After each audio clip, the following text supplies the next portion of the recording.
राजस्व की क्षति जो उनके ही वित्त व्यय के सचिवों ने लिखा है वर्ष 18 में कि सरकार को प्रति वर्ष 4,000 से 5,000 प्रति कर्मी की बचत होगी बहुस्तरीय प्रक्रिया में, और बेल्ट्रॉन को भी पेनल्टी देना पड़ेगा। इसको समाप्त करते हुए सीधे विभाग से भुगतान करते तो इतना की बचत होगी।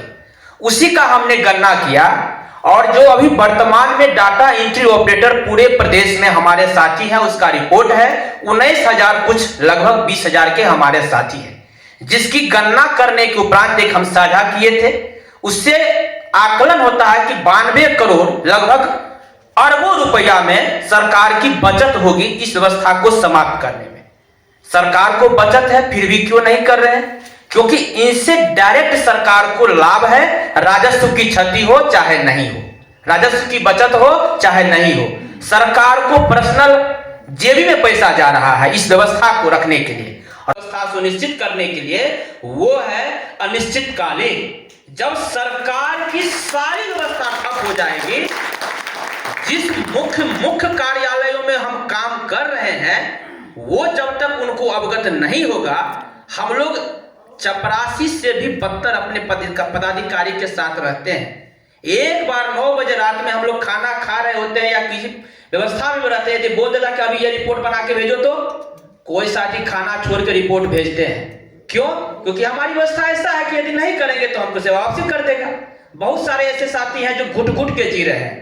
कोई लड़ना चाहते हैं, किसी को अपना व्यवस्था मजबूत है तो लड़ लेते हैं, जिनको व्यवस्था मजबूत नहीं वो शोषित हो रहे हैं। तो इसको समाप्त करने के लिए हम लोगों को विभागीय भुगतान चाहिए। और ये जो बहुस्तरीय प्रक्रिया हम आज काम कर लिए, हमारा 31 तारीख हो गया, 28-29 तारीख हो गया, भुगतान हमारे खाता में नहीं आया। रेगुलर कर्मी का भुगतान हमारे ही कर्मी बना के देते हैं। इसमें आउटसोर्सिंग है, और जिसको चिल्ला चिल्ला के सदन के माध्यम से हम लोगों को समक्ष आते रहा है। इस बार भी हम लोगों ने जीएसटी का मुद्दा, कोई साथी उठा दिया, जीएसटी का मुद्दा हमारा नहीं है। हमारे वेतन से जीएसटी नहीं कटता है, वो सरकार की व्यवस्था है जिसमें जीएसटी लगता है, क्योंकि वो मानव बल अवेलेबल कराते हैं। तो जीएसटी ने, सरकार की इतना रुपया बचत है फिर भी सरकार क्यों नहीं कर रहे हैं? क्योंकि हम लोग जो है सरकार को आज तक आंख में आंख मिला के नहीं लगे, क्योंकि सरकार को तो आए दिन अपना लाभ हो रहा है। हम लोग को समय समय पर छोटा बड़ा दे दिया, हम लोग को समय खींच रहा है।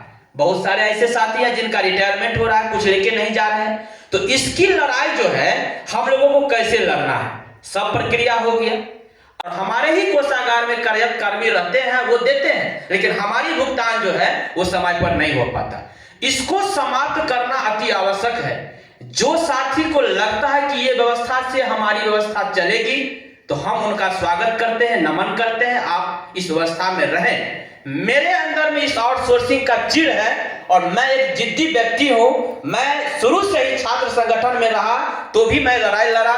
इस व्यवस्था के लिए हम कभी आगे नहीं आए। हमको लगा विशाल जी हैं, अशोक जी हैं, जो भी है चल रहा है, जिला में भी हम अपना साथी कहीं सड़क पे आना पड़ेगा और एक लंबी लड़ाई लड़नी पड़ेगी। अब तो लगभग सरकार थोड़ा बहुत देख के हम लोग को सफलता मिल चुकी है। एक समायोजन का व्यवस्था सिर्फ हो जाए, इसके लिए नीतीश झा जी के एकता मंच के द्वारा ही शायद आह्वान हो तो हो पाएगा, क्योंकि आपस में जो भी विशाल हो या अशोक जी हैं आपस में मिल नहीं रहे हैं। और मंच से पिछले बार इन्हीं के आंदोलन मिले थे गणपति बाग में, तो हमको लगा कि सब एक हो जाएंगे, लेकिन अशोक जी बोले कि मन से तो मिल जाएंगे, विशाल नहीं मिल रहा है, विशाल बोलते हैं वो नहीं मिल रहा है।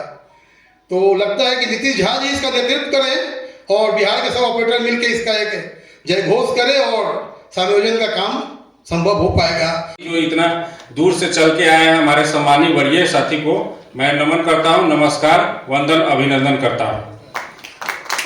आज यहाँ हम सभी उपस्थित हुए हैं कि आगामी दिनों में किस तरह से जो है हम लोग को अनिश्चितकालीन का रुख तैयार करना है और कैसे हम सरकार से लड़ पाएंगे। यह एक बहुत बड़ी चुनौती है, और वर्तमान परिदृश्य में जिस तरह से ईआरपी का सिस्टम हम लोगों को कहीं न कहीं दीमक की तरह खाया जा रहा है, जो यह एक चिंता का ही नहीं बहुत भारी चिंता का विषय है, और इस पर मंथन करने की आवश्यकता है कि किस तरह से बेल्ट्रॉन जो है हम लोगों को जो है टहलाया जा रहा है, फुसलाया जा रहा है, सरकार के द्वारा तरह तरह का प्रलोभन देकर हमको फंसाया जा रहा है। और हमारे फंसाने के क्रम में हमको दीमक की तरह हमारे उम्र को निगलते जा रहा है।